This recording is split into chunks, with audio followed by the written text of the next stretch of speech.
안녕하세요. 탑골인생입니다. 오늘의 사연이 재미있으셨거나 공감되신다면 좋아요와 구독 꼭 눌러주세요.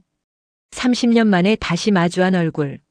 나는 그 손가락에서 아주 오래전에 내가 끼워준 금가락지를 먼저 봤다. 세월이 달아도 반지는 그대로였다. 그런데 그 반지가 아직도 그녀 손에 있을 줄은 몰랐다. 태수는 조용히 문을 연다. 병실 안에는 산소호흡기 소리만 흐르고 침대 옆 의자에 정희가 남편의 손을 잡고 앉아있다. 그녀는 천천히 고개를 돌려 태수를 바라본다. 여기서 일하세요? 예, 경비 겸 자빌 좀 합니다. 정희는 대꾸 없이 고개를 숙인다. 태수는 그녀 손가락에서 반짝이는 금가락지를 본다. 그 반지. 결혼식 전날 큰 마음 먹고 샀던 그 반지. 그걸 끼고 집을 나갔고 그걸 끼고 다시 내 앞에 섰다. 침대 위에 강동식이 눈을 뜬다. 왔어요? 정혜 씨. 네, 여보. 회사에서 도움 주시는 분이에요. 태수는 아무 말 없이 고개만 살짝 숙인다. 정희는 남편만 바라본다. 하지만 태수의 시선은 그녀의 손가락에 오래 머문다. 물이라도 떠다 드릴까요? 아니요. 괜찮아요. 짧은 대답 뒤 다시 침묵이 길어진다. 그녀는 나를 보아도 보지 않는 것 같았다. 그리고 나는 30년 동안 말 한마디 못한 사람이 되어 있었다. 정희는 남편 손등을 가만히 어루만진다. 태수는 입술을 깨물며 조용히 말을 꺼낸다. 반지 아직도 끼고 계시네요. 정희의 손이 잠깐 멈춘다. 하지만 고개는 들지 않는다. 지금은 남편 간호가 먼저예요. 태수는 더 말하지 않고 한 걸음 뒤로 물러선다. 그녀는 이미 다른 사람의 아내로 난 여기 작은 회사의 자빌꾼으로 서 있었다. 하지만 반지 하나가 우리 둘 사이 멈춘 시간을 그대로 들춰내고 있었다. 강동식이 희미하게 미소를 지으며 말한다. 우리 집사람 오늘따라 얼굴이 좀 굳었죠? 정희는 대답 대신 고개만 끄덕이고 태수는 아무 말 없이 고개 숙여 인사한다. 그날 한데 그 한 번의 손찌검이 30년을 돌아 여기까지 데려왔다. 늦은 나이에 다시 만난 우리가 무슨 말을 먼저 해야 할지조차 모르는 채 30년 전 그날 밤 나는 이미 망가질 만큼 망가져 있었다. 사업도 무너지고 통장엔 잔고가 없었고 집안에는 매일같이 쌓여가는 한숨만 가득했다. 하지만 내가 그날 했던 짓은 그 어떤 핑계로도 덮을 수가 없다. 좁은 방 안. 정희는 식탁에 늦은 저녁을 차려놓고 나를 기다리고 있었다. 나는 문을 열고 들어오자마자 신발도 벗지 않은 채 소주병부터 열었다. 늦었어요. 무슨 일 있었어요? 일이 있으면 내가 이 시간에 술 들고 들어오겠냐? 정희는 조심스럽게 술병을 내 손에서 빼내려고 했다. 나는 내버려 두지 않았다. 그녀 손등을 피하며 술을 벌컥벌컥 들이켰다. 나는 그때 술이 아니어도 이미 술 취한 인간처럼 살고 있었다. 정희는 말없이 젓가락을 내려놓고 나를 바라보았다. 태수 씨, 우리 이자 내일이에요. 지금 이렇게 마실 때가 아니에요. 그만 좀 해라. 나도 알아. 나라고 몰라서 이러냐고. 정희는 한 발 다가와 내 어깨를 조금 잡았다. 그냥 대책을 같이 세우자는 거예요. 나한테 말이라도 좀 하고. 나는 그 손을 뿌리쳤다. 지금 생각하면 그녀는 그때도 부탁을 하고 있었던 거다. 하지만 나는 그걸 잔소리로만 들었다. 잔말 말고 그냥 두라고 했지? 당신 이럴 때마다 난 정말 무서워. 그 말이 내 귀엔 비수처럼 꽂혔다. 내가 뭐가 무섭다는 건데? 장사 망하고 사람들한테 치이고 나한테 화풀이하는 거 그게 무섭다고요. 나는 벌떡 일어나 소리쳤다. 내가 언제 화풀이를 했어? 정희가 울컥하며 외쳤다. 지금이요? 그 순간 내 마음속 어딘가에서 끓어오르던 게 터졌다. 나는 말도 안 되는 기세로 정희에게 다가가 목소리를 더 높였다. 다 내가 잘못했다는 거냐? 당신은 뭐 잘한 게 있어서. 그래. 나도 잘한 거 없어. 근데 당신이 이렇게까지 할 필요는 없잖아. 그녀가 울먹이며 말을 잇고 있었다. 나는 그 말을 끊어버렸다.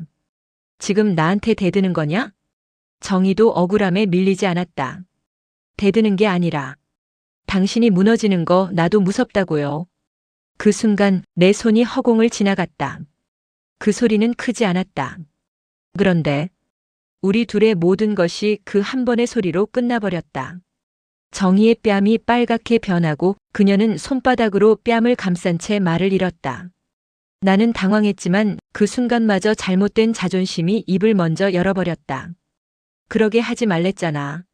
정희는 천천히 숨을 들이쉬고 말했다. 알겠어요. 그 목소리는 울지 않았고 화내지도 않았다. 그저 아주 조용했다. 이제 나도 여기서 뭘 더 해야 할지 모르겠어요. 그녀는 그 말을 남기고 방을 나갔다. 문은 천천히 닫혔다. 나는 소주잔을 들고 그 문이 닫히는 소리를 멍하게 듣고만 있었다. 다시 들어오겠지. 그렇게 생각했다. 정말 그렇게 믿었다. 하지만 그날 밤 나는 평생 되돌릴 수 없는 일을 했다. 그리고 그녀는 다시는 그 방으로 들어오지 않았다. 그날 밤은 유난히 조용했다. 소주 몇 잔을 비우고 나서야 나는 그대로 테이블에 엎드려 잠이 들었다. 잠결에도 어렴풋이 누군가 서랍을 조심스레 여는 소리가 들렸다. 하지만 나는 눈을 뜨지 않았다.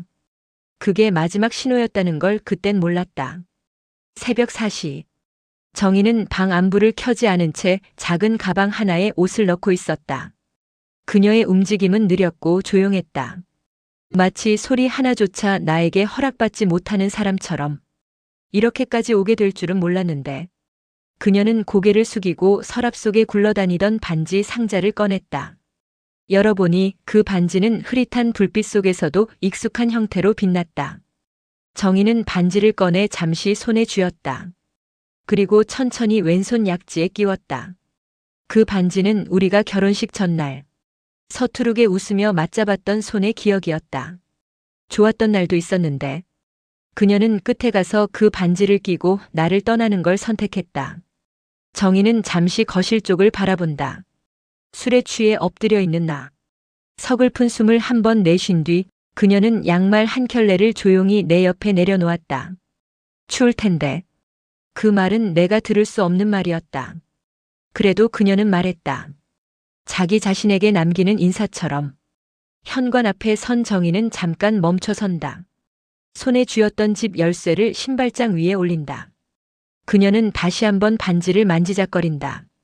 그래도 이건 버릴 수가 없네. 잠시 눈을 감았다 뜨고 정희는 아주 천천히 문고리를 잡는다. 나는 그 순간에도 자고 있었다. 그리고 그녀가 떠나는 소리는 평생 다시 듣고 싶어도 들을 수 없는 소리가 됐다. 문이 열리고 차가운 새벽 공기가 집 안으로 들어온다. 정희는 뒤돌아보지 않는다. 발소리가 희미해지고 계단을 내려가는 기척이 점점 사라진다. 그녀가 떠난 뒤에도 나는 아무것도 모른 채 새벽잠을 잤다. 반나절이 지나서야 나는 그녀가 집을 나갔다는 걸 알았다. 아무 소식도 없고 아무 흔적도 없었다. 그녀가 남긴 건 신발장 위에 열쇠 한 개와 내가 채울 수 없었던 30년의 빈자리였다. 30년이 지나면 다 잊힐 줄 알았다. 근데 막상 눈앞에서 그 얼굴이 다시 나타나면 사람 마음이란 게 꼭 뒤통수 맞은 것처럼 흔들린다. 정희. 내가 한 대 때리고 그 한 대 때문에 아무 말도 없이 사라졌던 여자.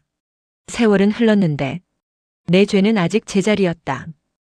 회사 격리 직원이 태수에게 말을 건다. 오늘 새 대표님 오신대요. 부부가 같이 온다네요. 부인분 엄청 고급지대요. 부부요? 아, 왜요? 관심이라도 있어요? 농담 섞인 말에 태수는 씁쓸하게 웃는다. 관심? 관심이 문제가 아니었다. 그땐 몰랐지만 그 여자가 누군지 그게 곧 내 가슴을 뒤집어 엎을 줄은. 오후 로비가 소란스러워진다. 경비 아저씨, 대표님 차 도착했대요. 태수는 별 생각 없이 로비로 나갔다가 발걸음을 딱 멈춘다. 딱 그 자리에 서 있었다. 30년 전 그 새벽 반지 끼고 떠나던 그 여자가. 정혜 씨? 정희도 태수를 보더니 얼굴이 굳는다. 여기서 이러고 있었네요. 말투가 차갑다. 반갑다 같은 기색은 눈곱만큼도 없다. 여기에서 일합니다. 그래요. 그럴 줄 알았어요. 태수의 이마에 굵은 주름이 생긴다. 그 말투. 30년 전 싸움 끝에 나가던 그 말투 그대로였다. 한 번도 바뀌지 않았더라. 뒤에서 헛기침이 들린다.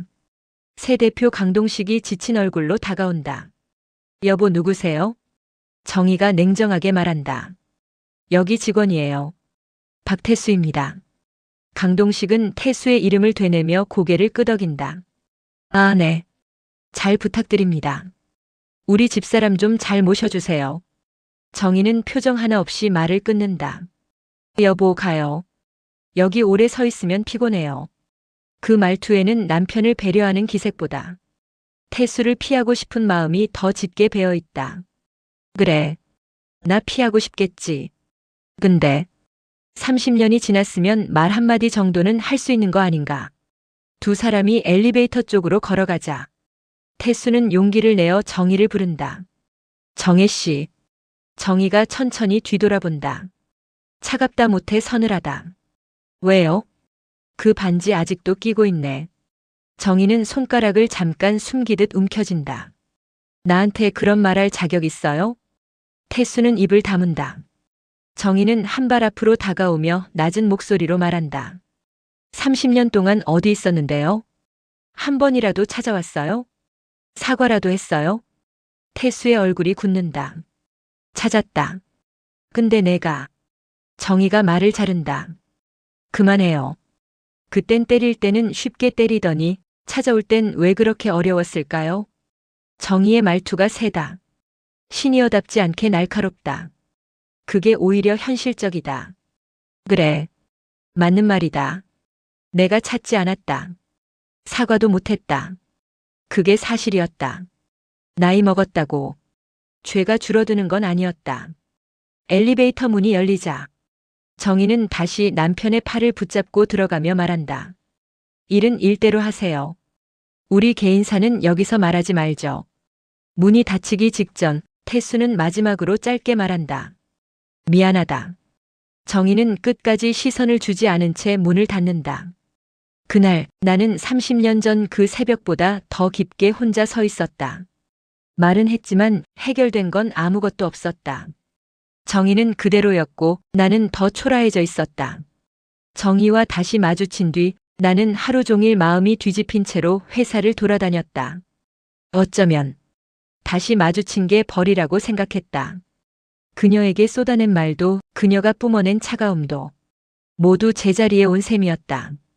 그런데 그날 오후 그 벌이 또 찾아왔다. 이번엔 피할 구석도 없이 업무를 마치고 보안실로 돌아가려던 바로 그때 대표실에서 직원이 뛰어나왔다. 박 아저씨, 사장님 부르셔요. 당장 좀 올라오라는데요.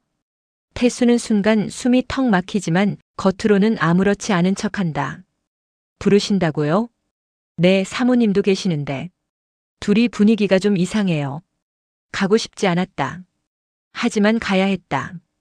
30년 전에 도망친 건 정이었지만 30년 뒤에 도망칠 순 나였다. 태수는 조심스레 사장실 문을 두드린다. 들어가도 되겠습니까? 안에서 낮게 들리는 정희의 목소리. 들어오세요. 문을 열자 강동식은 소파에 앉아 기운 없이 숨을 고르고 있었고 정희는 팔짱을 낀 채 서 있었다. 표정은 아까보다 더 굳어 있었다. 박 씨 잠깐 얘기 좀 합시다. 예, 사장님. 강동식은 눈빛을 천천히 태수에게 고정한다. 부드럽지만 뭔가를 짚고 넘어가려는 표정. 아까 로비에서 아내랑 말을 나누던데요. 정희가 가볍게 눈을 흘긴다. 여보, 그냥 회사 직원이에요. 별 의미 없어요. 말투가 싸늘하다. 마치 태수와 아는 척한 사실 자체가 불쾌하다는 듯. 저 말투. 30년 전 나한테 마지막으로 내던지고 간 그 말투. 아무 감정도 없는 듯하지만 그 속에 다 담겨 있는 그 말투. 강동식이 태수를 바라보며 묻는다. 박 씨, 아내랑 예전에 알던 사이입니까? 정희가 재빠르게 말을 끊는다. 여보, 왜 그래요? 말할 필요도 없는 걸. 알던 사이입니다. 정희의 표정이 굳는다. 그 입 좀 닫고 있으면 안 돼요? 그녀가 이런 말까지 할 줄은 몰랐다. 30년 전 떠날 때보다 더 냉정했다. 아니, 아예 공격적이었다. 강동식은 조용히 웃는다. 어쩐지 알아챘다는 듯한 표정이다. 그래요? 얼마나 알던 사이였습니까? 태수는 잠시 숨을 고르고 말한다. 남편 아내였습니다. 정희의 얼굴이 하얗게 질린다. 지금 미쳤어요? 그걸 여기서 말해? 사장님이 묻지 않으셨습니까? 정희는 태수를 노려본다. 당신은 지금도 똑같아요. 상황 생각 안 하고 입에서 나오는 대로 말하고. 그날 한 대 때린 건 내 잘못이다. 근데 내가 아무 말 없이 사라진 것도 그게 다 내 탓만은 아니지 않나? 정희가 책상 위에 손을 탁 내리친다. 그럼 누구 탓인데? 내 탓이야? 맞을 짓을 했다는 거야? 싸움의 방식도 말투도 하나도 안 변했다. 세월만 흘렀지. 우리는 똑같이 꼬여 있었다. 강동식이 기침을 심하게 한다. 정희가 급히 다가간다. 여보, 괜찮아요? 강동식이 숨을 고르며 태수를 본다. 두 분 싸움은 나중에 하고 지금은 딱 하나만 물읍시다. 네. 아내하고 아직 끝난 이야기입니까? 정희가 소리친다. 여보, 왜 그런 질문을 해요? 태수는 조용히 대답한다. 아직 끝난 게 있는 사람들 같습니까? 정희의 얼굴이 완전히 굳는다. 강동식은 씁쓸하게 고개를 끄덕인다. 그 순간 난 알았다. 이건 단순한 재회가 아니라 세 사람이 서로의 인생에 얽히게 되는 첫 시작이라는 걸. 정희가 태수를 향해 말한다. 다시는 우리 둘이 단둘이 말 섞는 일 없었으면 좋겠네요. 그럴 일 없을 겁니다. 아까처럼 부르지도 말고 과거 얘기도 하지 말고 반지 얘기도 하지 마요. 알겠습니다. 하지만 목소리는 떨렸다. 그녀는 명확히 선을 그었고 나는 그 선 밖에 서는 것조차 힘들 만큼 늙어 있었다. 정희가 남편 팔을 잡고 나가며 한마디 던진다. 박태수 씨, 30년 만에 봐도 참 변한 게 없네요. 그 말만 남기고 문이 닫힌다. 그녀는 나를 미워했고 나는 아직도 그녀에게 미안했다. 근데 이상하게 그 미안함이 점점 분노와 질투 같은 이상한 감정으로 변해갔다. 정혜 옆에 있는 남자. 그 남자가 내가 못 지킨 자리를 지키고 있었다. 사장실에서의 그 난장판 같은 대화 이후 나는 하루 종일 머리가 띵했다. 정희는 날 보자마자 칼처럼 선을 그었고 난 그 칼에 베인 채로 회사 구석구석을 떠돌았다. 이제 끝이다. 속으로 그렇게 말하면서도 도저히 끝나지 않을 것만 같은 느낌. 그리고 그 느낌은 며칠 뒤 정확하게 현실이 됐다. 회사 회의 도중 대표 강동식이 갑자기 배를 움켜쥐고 숨이 차오르기 시작한다. 직원들이 소리친다. 119 불러요. 빨리. 하지만 정희가 소리친다. 아니에요. 그냥 병원 데려가면 돼요. 태수 씨. 도와줘요. 태수는 순간 얼어붙는다. 정희가 처음으로 자신을 부른 것. 그것도 다급하게. 30년 동안 단 한 번도 날 찾지 않았던 여자가 남편 문제로 처음으로 나를 불렀다. 네. 태수는 대표의 팔을 잡아 부축한다. 강동식은 숨을 거칠게 몰아쉬며 말한다. 미안하오 박씨. 몸이 말을 안 들어. 말씀 마시고 천천히 갑시다 사장님. 정희가 재빨리 말한다. 태수 씨, 팔 꽉 잡아줘요. 당신 힘으로는 못 버텨요. 태수는 짧게 대답한다. 알겠습니다. 그러나 그 말에는 묘한 씁쓸함이 묻어 있었다. 이상했다. 도와달라는 부탁인데도 내 속에서는 질투 같은 게 올라오고 있었다. 정희가 저 남자를 붙들고 있는 손을 내가 볼 수 있다는 게 왜 그렇게 불편했는지. 세 사람은 급하게 회사 차에 오른다. 차 안에서 정희는 남편의 허리를 붙잡고 숨소리를 살핀다. 여보, 조금만 버텨요. 금방이에요. 태수는 운전대 너머로 거울을 보고 말한다. 숨 많이 차시나요? 조금. 심장보다. 간이 문제 같소. 정희가 날카롭게 끼어든다. 운전에 집중해요. 말 시키지 말고. 태수는 딱딱하게 대답한다. 네. 아픈 남편한테 쏟아내는 말은 부드러운데 나한테 향하는 말은 여전히 30년 전 그날처럼 날카로웠다. 그게 왜 그렇게 얄밉던지. 병원 도착. 태수는 재빨리 휠체어를 가져와 강동식을 내려준다. 정희와 태수가 동시에 남편의 팔을 잡는 순간 정희가 손을 탁 치듯 말한다. 내 쪽은 제가 할게요. 태수 씨는 반대쪽만 해요. 알겠습니다. 하지만 목소리가 굳어 있었다. 30년 전 내가 떠나던 그 새벽에도 말투는 이랬다. 항상 선을 긋고 항상 다가오지 말라는 식. 그런데 지금은 그 선 너머에 저 남자가 서 있었다. 그게 더 견디기 힘들었다. 진료실 앞. 의사가 나오며 말한다. 보호자분들 들어오세요. 정희가 남편 쪽으로 다가가 팔을 잡는다. 그리고 태수를 향해 짧게 말한다. 태수 씨는 밖에서 기다려요. 태수는 굳은 표정으로 고개를 끄덕인다. 알겠습니다. 정희는 의사 뒤를 따라 들어가면서 마지막으로 태수를 째려보듯 바라본다. 괜히 들이미는 행동하지 말아요. 문이 닫힌다. 그래.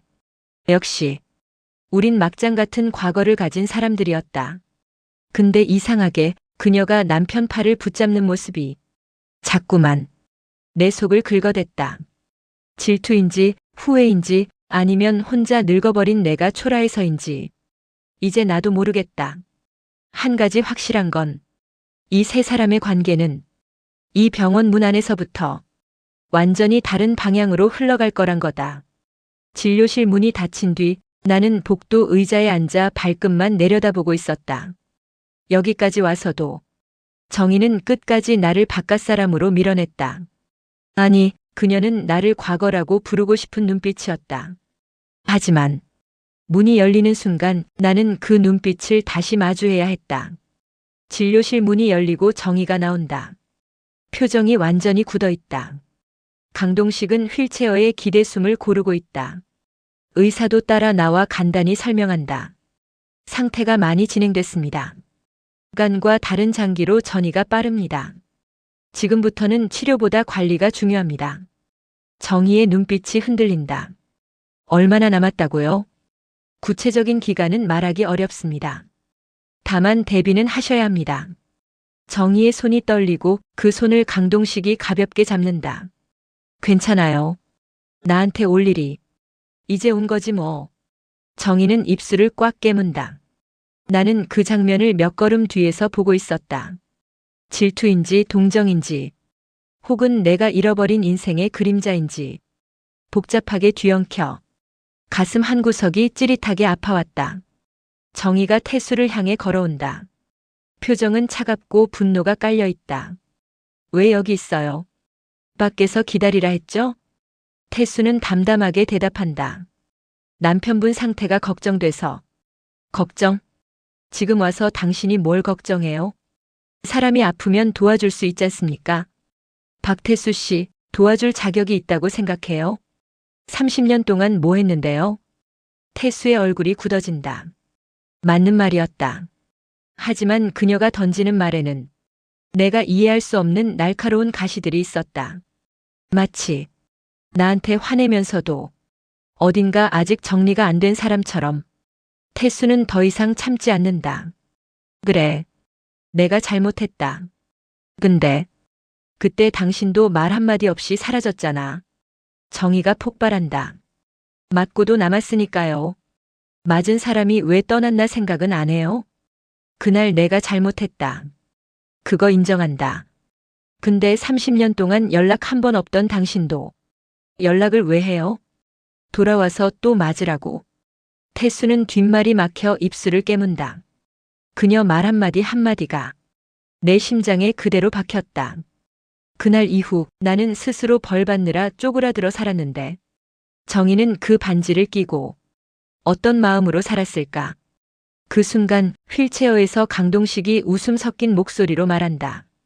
두 분, 싸움은 나중에 하시죠. 지금은 나 몸이 먼저입니다.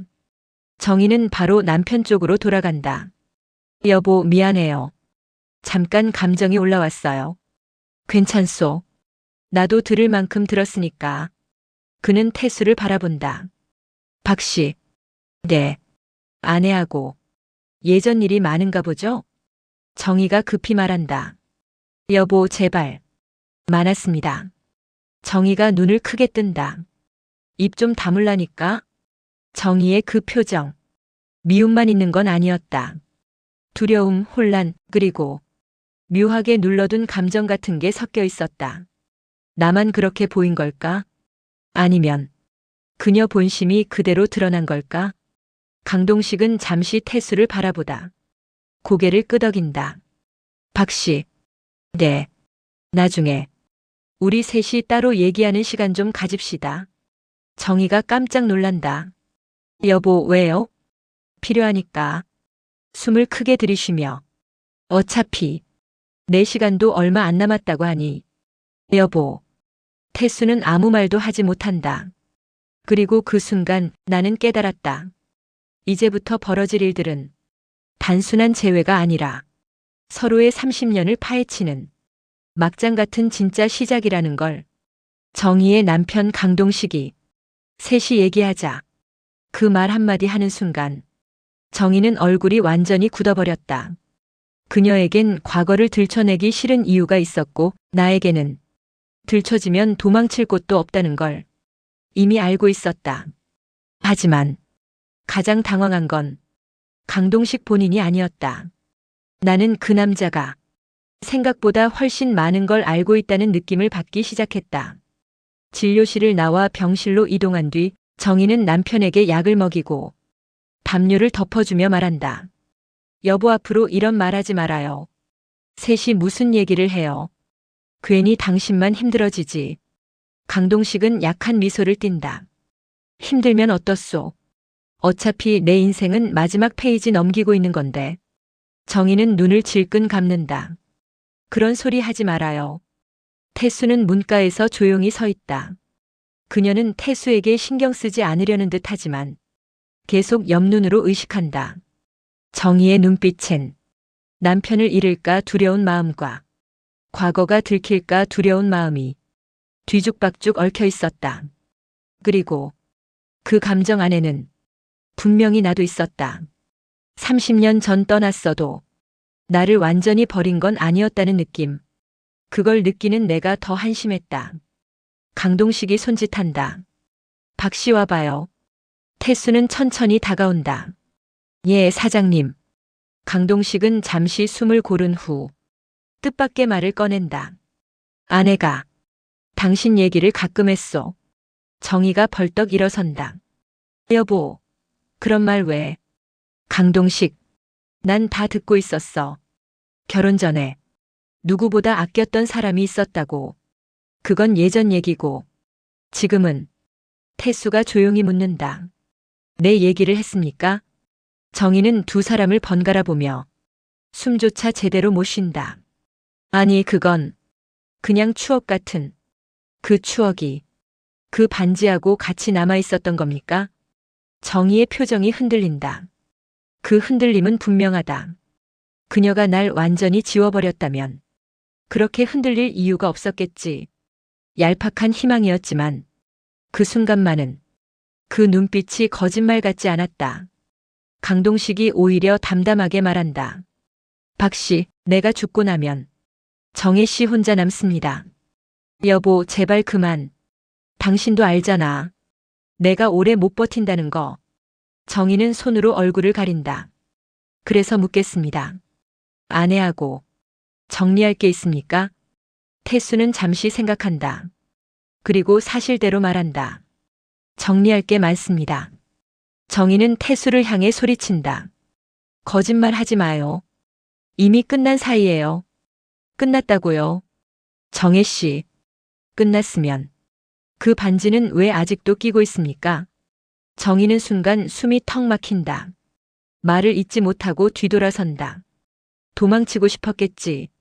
30년 동안 묻어둔 감정이 지금 남편 앞에서 터져버릴지 모르는 상황이니까. 하지만 진짜 문제는 그걸 바라보는 남편의 표정이었다. 그 남자는 화도 안 냈다. 그냥 받아들이고 있었다. 마치 무언가 결심한 사람처럼. 강동식이 침착하게 말한다. 둘이 대화는 해야 합니다. 과거라고 다 묻히는 건 아니니까. 여보, 당신은 왜 자꾸. 난 미련 없어. 근데 당신이 어떤 감정이든 그게 뭐든 정리 안 되면 나 죽고 나서 당신 무너질까봐 그게 걱정이요. 정희는 그 말에 입을 틀어막고 울음을 삼킨다. 태수는 말없이 서 있다. 하지만 표정 속엔 후회와 죄책감이 뒤엉켜 있었다. 나는 그때 처음으로 강동식이라는 사람이 나보다 훨씬 큰 사람이라는 걸 느꼈다. 그리고 그 느낌은 질투로 바뀌었다가 부끄러움으로 바뀌고 결국엔 막연한 두려움으로 변했다. 왜냐면 이제 정말 셋이 풀어야 하는 이야기가 시작될 것 같았기 때문이다. 정희가 감추려 했던 과거는 이미 드러났다. 그녀는 분노했지만 그 분노 속에 섞여 있던 건 지워지지 못한 감정이었다. 그리고 그 감정은 이번엔 강동식의 마음을 건드렸다. 아픈 사람의 마음은 힘보다 감정이 먼저 무너진다. 병원 뒤편 휴게 공간. 세 사람 사이에 숨막히는 정적이 흐른다. 강동식이 천천히 손을 들어 자신의 가슴을 누른다. 정희가 바로 다가간다. 여보, 여보, 숨 쉬어요. 왜 그래요? 태수도 놀라 뛰어온다. 사장님, 괜찮으십니까? 강동식은 고통을 견디며 말한다. 괜찮아. 잠깐 숨이 좀. 그러나 그의 얼굴은 완전히 창백하다.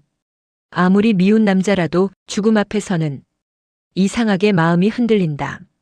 정희의 표정에는 패닉과 불안 그리고 죄책감이 한꺼번에 올라와 있었다. 여보, 미안해. 아까 그런 얘기 꺼내서 내가 잘못했어요. 그녀는 손으로 눈물을 닦지만 손이 심하게 떨린다. 태수가 말한다. 일단 앉히고. 정혜 씨 병원 안으로 다시. 정희가 버럭 소리를 친다. 당신이 왜 나서? 왜 항상 이렇게 갑자기 끼어들어? 도우려고. 도움? 30년 동안은 어디 있었는데? 30년이란 건 정희에게 기다렸던 시간이 아니라 버텨야 했던 시간이었다. 그녀 말 속에는 그 버티는 동안 쌓인 독이 그대로 담겨 있었다. 강동식은 힘겹게 숨을 고르며 말한다. 그만하오. 두 사람. 싸워도 내가 죽을 때 싸워요. 정희가 소리친다. 여보, 그런 말하지 마요. 강동식은 웃으며 손을 뻗는다. 정혜 씨, 당신은 박 씨랑 무슨 일이 있었든 지금 내 사람이요. 그걸 잊지 마. 그 말이 정희의 가슴에 깊이 꽂힌다. 그러자 정희는 갑자기 말을 잃는다. 그 말 한마디에 정희의 표정이 일순간 흔들렸다. 30년의 감정이 뒤엉켜 방황하듯 흔들렸다. 나는 그 표정을 놓치지 않았다. 정희가 서서히 말한다. 여보, 저 도망친 거 맞아요. 맞아요. 그날 너무 겁났어요. 강동식은 숨을 쉬며 듣고 있다. 근데 그 반지는 버릴 수가 없었어요. 태수가 귀가 멎은 듯 그 말을 듣는다. 뭐라고요? 정희는 태수와 눈을 피한 채 말한다. 버리면 끝나는 것 같아서. 그때의 나도 그때의 인생도 다 버리는 것 같아서. 그래서 30년 동안 끼고 다녔습니까? 그게 내가 그때 얼마나 멍청했는지 얼마나 벼랑 끝이었는지 기억하려고. 태수는 씁쓸하게 웃는다. 추억이 아니라 벌이었군요. 정희는 대답하지 않는다. 그 순간 나는 비로소 알았다. 그녀가 반지를 버리지 못한 이유는 사랑해서도 그리워서도 아니었다. 자신이 망가졌던 나를 지우지 않기 위해서였다.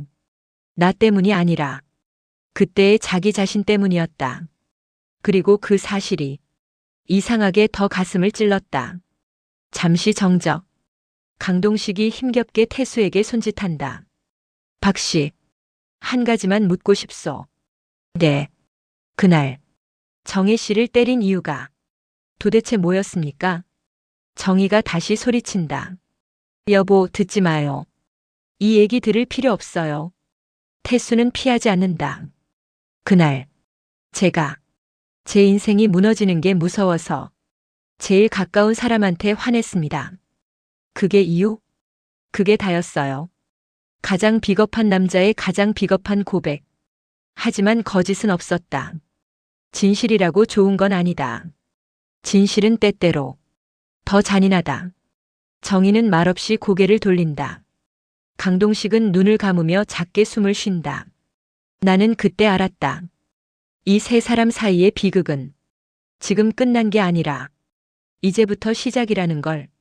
30년 동안 묻어둔 감정은 뒤늦게 꺼내면 감정이 아니라 폭탄이다. 이번엔 그 폭탄이 터지는 날이었다. 병실. 정희와 태수는 강동식 앞에 서 있다. 강동식이 말한다. 둘 다 나한테 거짓말하지 말고 마지막으로 말해봅시다. 정희는 바로 소리친다. 여보, 제발. 이 얘기는. 정혜 씨. 잠시 숨을 고르며. 나한테 숨기는 게 더 아파. 정희는 말없이 뒤돌아선다. 태수는 숨을 삼키며 말한다. 정혜 씨가 반지를 아직 끼고 있는 이유가. 정희가 벌컥 돌아선다. 입 닥쳐. 태수도 참지 않는다. 30년 동안 잊지 못해서 아니냐? 나 때문 아니냐고. 정희가 소리친다. 아니야. 당신 때문에 끼고 있었던 거 아니야. 강동식은 조용히 입을 다물고 두 사람을 지켜본다. 그녀의 눈이 붉게 달아올랐다. 그리고 마침내 30년 동안 감춰왔던 말이 터졌다. 정희가 손가락의 가락지를 거의 뜯어내듯 잡아당긴다. 이 반지는 당신 때문에 낀 게 아니야. 그녀는 그 반지를 바닥에 내던진다. 이건 내가 얼마나 불행했었는지 죽을 때까지 잊지 않기 위해 낀 거야. 당신이라는 이름이 아니라 그때의 나를 기억하려고. 태수가 멍해진다. 그게 이유였습니까? 정희는 거칠게 숨을 몰아쉰다. 당신을 사랑해서도 아니고 미련도 아니고 그리움도 아니야. 나는 그날 내가 얼마나 비참했는지 기억하려고 이걸 끼고 있었어. 그녀는 떨리는 손으로 반지를 들어 조용히 말한다. 근데 이제는 더 안 끼겠어요. 그녀는 반지를 목걸이 줄에 걸어 목에 쓴다. 이제 손에 끼울 이유는 없으니까. 태수는 고개를 떨어뜨린다. 말 한마디보다 그 행동 하나가 더 깊게 가슴을 갈랐다. 그때 강동식이 태수에게 손짓한다. 박 씨. 네. 이제 알겠습니까? 정혜 씨는 당신 과거로만 남은 사람이요. 태수는 작게 고개를 숙인다. 강동식은 정희의 손을 잡고 말한다. 정혜 씨. 나는 당신이 어떤 과거가 있었든 지금의 당신만 보면 됩니다. 정희는 그 말에 눈물을 흘린다. 태수는 뒷걸음질 친다. 나는 그 방에서 마치 지나간 시간의 망령처럼 서 있었다. 사랑도 아니고 미움도 아닌 아주 애매한 감정만 남긴 채 그들이 서로를 붙잡는 걸 바라봤다. 복도를 나와 태수는 벽에 기대어 조용히 말한다. 그래. 이제 정말 끝났구나.